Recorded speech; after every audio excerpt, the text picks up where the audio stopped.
Today we're going to work with thought and the thought stream again, and we're specifically going to look at and work with anxious thoughts. So this could be something that is a regular pattern in your mind. Perhaps there's something that your mind kind of keeps going back to. Even if you're not kind of worried about something right now, oftentimes we have this low-level perception of threat, especially if we've experienced trauma in our lives. So we're going to do some practice that will allow us to put our attention there.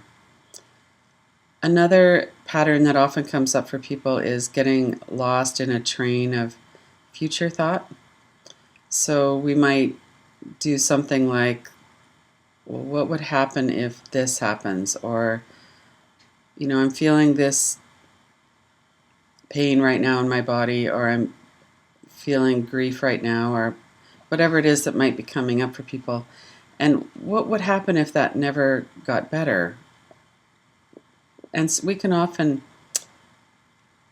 get into kind of a train of thoughts about that. I've done it when I know there's something coming up that I'm not looking forward to, that I feel like it might be uncomfortable.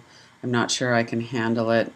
And I'll get into a train of thought around, well, okay, when I meet this person or when the meeting starts, I'm going to do this, and oh, but what if that happens? And I don't know if I can handle that. And the mind starts to get into a lot of story about it. And those kinds of anxious thoughts can certainly create a lot of resonance in the body. There's often sensation that comes up in the body with it.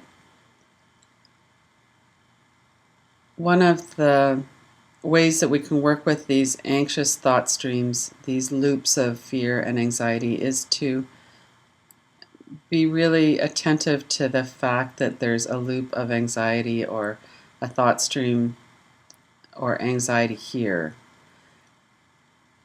So as we work with the practice, we're going to be going back and forth between looking at the thought, seeing the words or hearing the words, and feeling the sensations in our bodies, and also working with ways that we can come back to that noticing. So we can come back to noticing that we are seeing an image, that it's not happening right now, that we are planning what we're going to do in an uncomfortable event in the future. It's not happening right now. So we're not trying to avoid or minimize what might be coming up around something.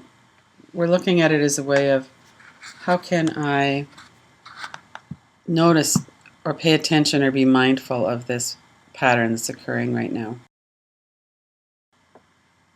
This particular practice is to explore a method of not getting absorbed in anxious thought streams.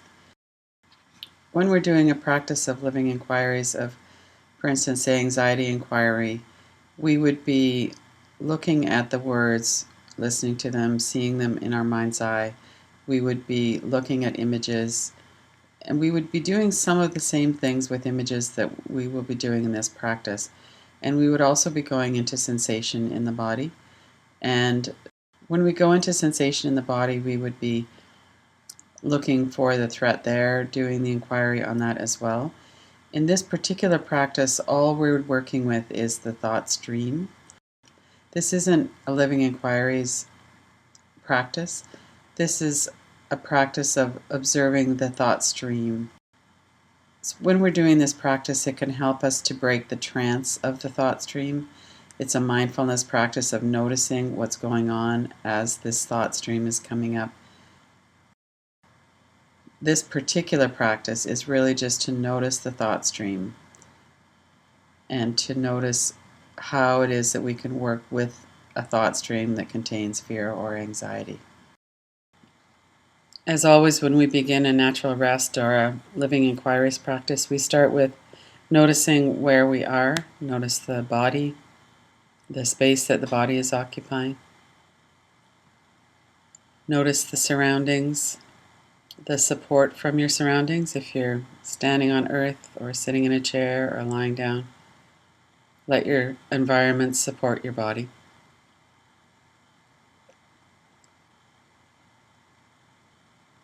And noticing sounds and aromas and touches on the skin of your clothes and the air. Tune into your senses for a moment. And as we're aware of that, we're also aware of the witnessing, the observing that's happening. There's more than the sensation, there's also the noticing of the sensation.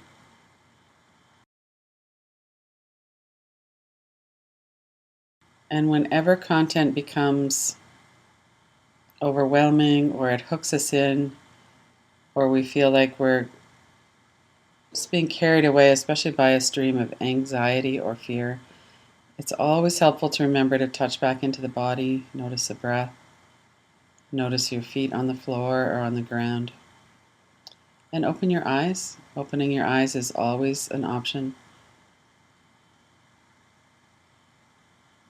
Opening our eyes helps us to remember that the images that we're seeing in the mind aren't happening right now. These are images that we're seeing. That thoughts that are coming into the mind as words are words. And as we see them as words, we can hear the sounds, or we can see how they're spelled out in our mind's eye, and that those are words.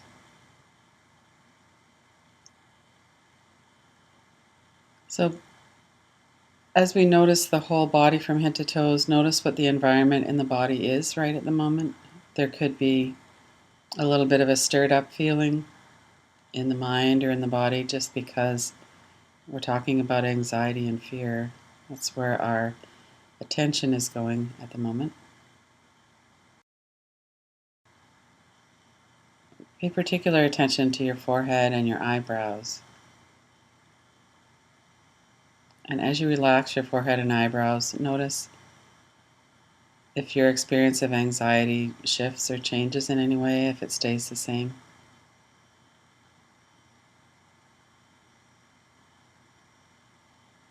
Relax the hinges of the jaw and the mouth. Notice the back of the shoulders and the neck. And as you're aware of your whole body from head to toes and whatever anxious energy may or may not be present, as in any of these meditation or awareness, mindfulness practices, we're not looking to make something happen. We're really just observing to see what it is that's here.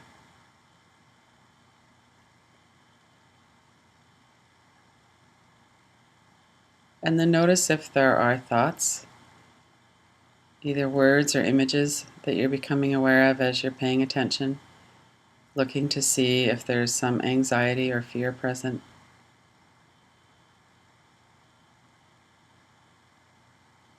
Maybe there's a familiar pattern of thought or a pattern of how your body feels when we turn our attention to this, and that's what you're looking at now. Whatever your experience is, just notice your own experience. Notice that this is the content that's present right now and that you're noticing it.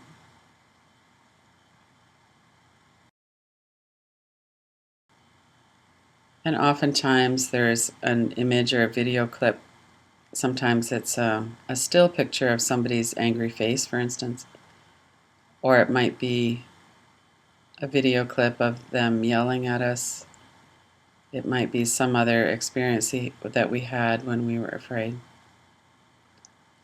So take a moment to really notice the details at the same time as you're remembering to be a little bit aware of your body, of your breath. Notice the flow of the breath in the nostrils. Relax your forehead, your jaw, the shoulders, the stomach. And pay attention to this image, whatever the image is that's coming up. And if there aren't any specific images at the moment, that's fine. Just pay attention to the body and the sensation in the body. If something comes up, you can look at it then.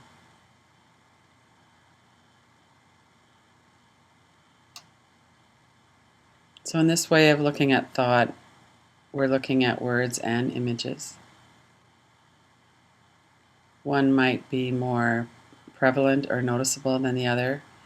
So focus on whatever it is that seems to have the most power or energy or charge.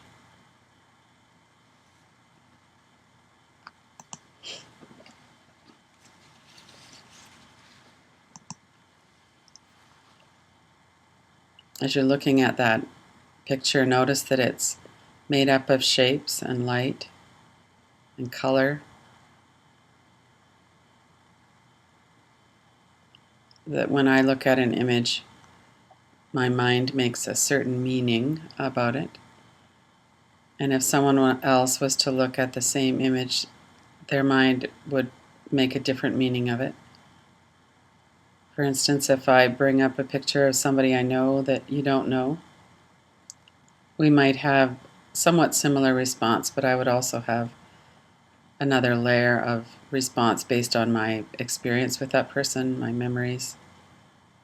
There might be sensation that comes up that's triggered for me that wouldn't be for you. So notice what your experience is as you're looking at this image. If there are words, let the words be there as well, either looking at them separately or seeing them as like a caption on the image. And as you're looking at the image, notice if you're looking at the scene as though you're right in the middle of it, looking out of your own eyes. That's one way that we experience memory. And if that's the case, notice that that's your perception, that's your location in that memory, in that scene.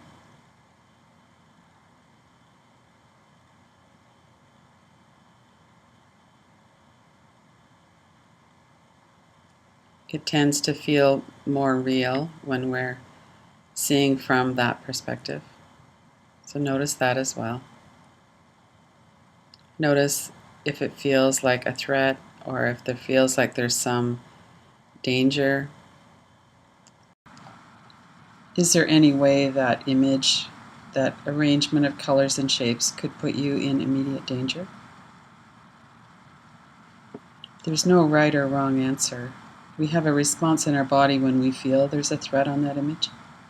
So let your body give you the answer. Based on the response from your body, does it seem like that image could put you in danger? Now take a step back from the image. See if you can see that you're looking at an image or a picture. If it's a still picture, you could put a frame around it.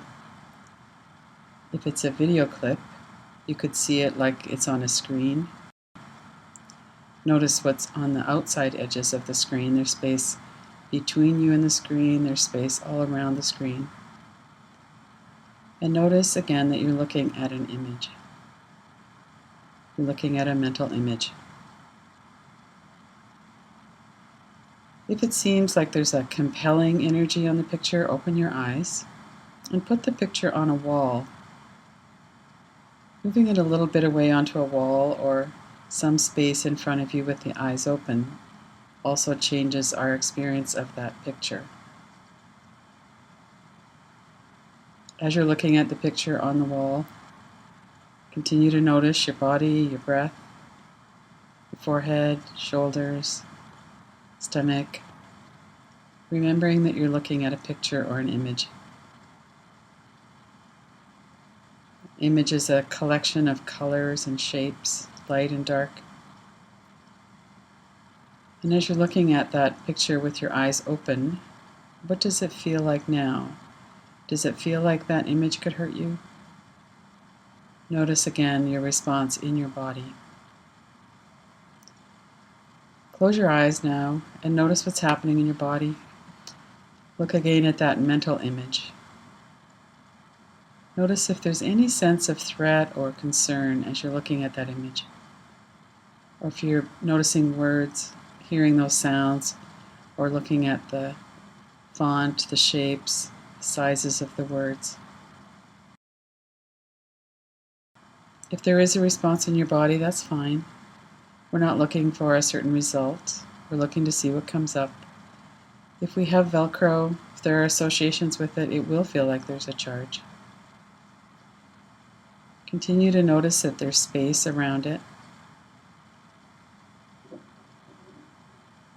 If you feel like you're right in the center of the action, looking out at it from your own eyes, see if you could take a step back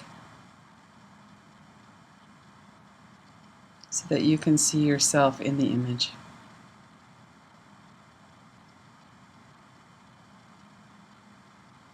You could also notice if the image that you're looking at is in the center of your field of vision. Try shifting that image up into a corner and notice if it feels as strong when it's not in the very center of your field of vision.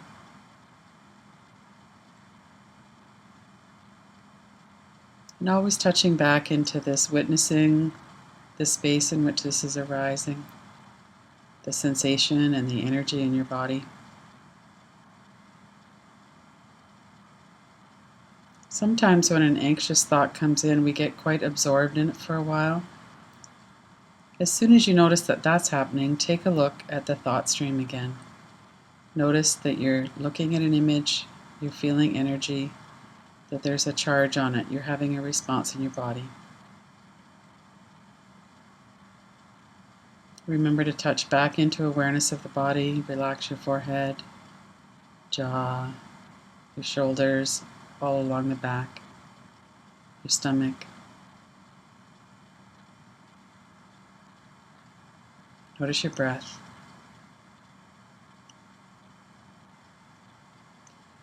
With intrusive thoughts, it can feel like we're dragged into the energy of that thought stream. If that's happening, we could take a step back. We could shift our perspective to noticing the observation or the witnessing. A shift in perspective changes our experience. Notice as well that there's space all around the image. When we feel we can't do that, if it's a really persistent image, then you can always open your eyes and look at it like it's on a wall or the space in front of you.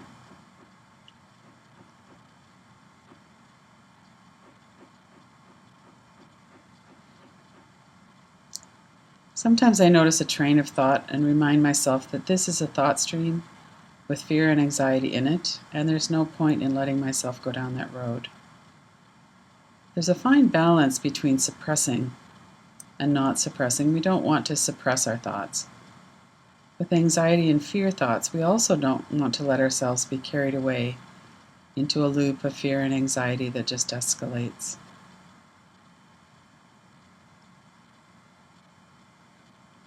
You can continue to look as long as you like. This is a very helpful practice when we notice that we're carried away in a stream of thoughts that contain fear or anxiety. There is a time for looking at the mechanics of the process that's happening and noticing that there's a fear or anxiety loop and deciding we're not going to follow that.